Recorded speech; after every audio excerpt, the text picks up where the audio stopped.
அரசியல் கட்சிகளிடம் இழப்பீட்டு வசூல் விதிகளை வகுக்க அவகாசம் கேட்கப்பட்டிருக்கிறது. அரசியல் கட்சிகளிடம் இழப்பீடு வசூல் பரப்புரைக்கு அனுமதி கோரிய விண்ணப்பங்களை பாரபட்சமின்றி பரிசீலித்து அனுமதி தர கோரி தவேக முறையீடு செய்திருக்கிறது. இது குறித்த கூடுதல் விவரங்களை எமது செய்தியாளர் ரமேஷ்குமார் தர கேட்கலாம். ரமேஷ்குமார், அரசியல் கட்சிகளிடம் இழப்பீடு வசூல் செய்யப்படுகிறது, இது குறித்த விவரம் என்ன? தமிழக வெற்றி கழக தலைவர் நடிகர் விஜய் வரும் சட்டமன்ற தேர்தலை முன்னிட்டு தமிழகம் முழுவதும் பிரச்சாரம் தொடங்கி இருக்கிறார்.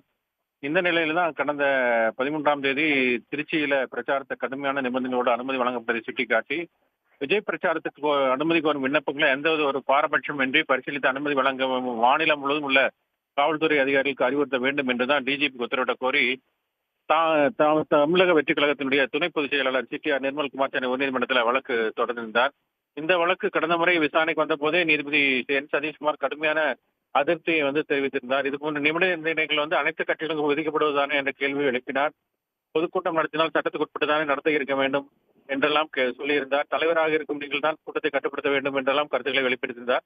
இறுதியாக அனைத்து கட்சிகளுக்கும் பொருந்தக்கூடிய வகையில விதிமுறைகளை வகுத்து அறிவுறுத்த பொது சொத்துக்களுக்கு சேதமடைந்தால் அதற்கான இழப்பீட்டை வசூலிக்க விதமாக ஒரு குறிப்பிட்ட தொகையை டெபாசிட் செய்யும் வகையில் ஒரு விதிமுறைகளை வகுக்க வேண்டும் என்று தமிழக அரசுக்கு உத்தரவிட்டிருந்தார்.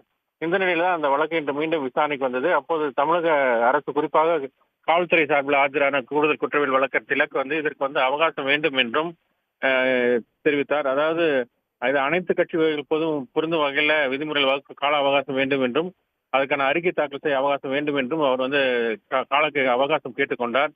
இதையடுத்து நீதிபதி அரசுக்கு மனம் இருந்தால் அதை செய்யலாம் என்று கருத்து தெரிவித்தார். கூட்டத்தின் போது அசம்பாவிதம் எதுவும் நடக்கவில்லை என்றால் முன்பணத்தை திருப்பி அழைத்து விடலாமே, அந்த அளவுக்கு ஏன் நிபந்தனை விதிக்கூடாது என்ற கேள்வியை முன்வைத்தார்.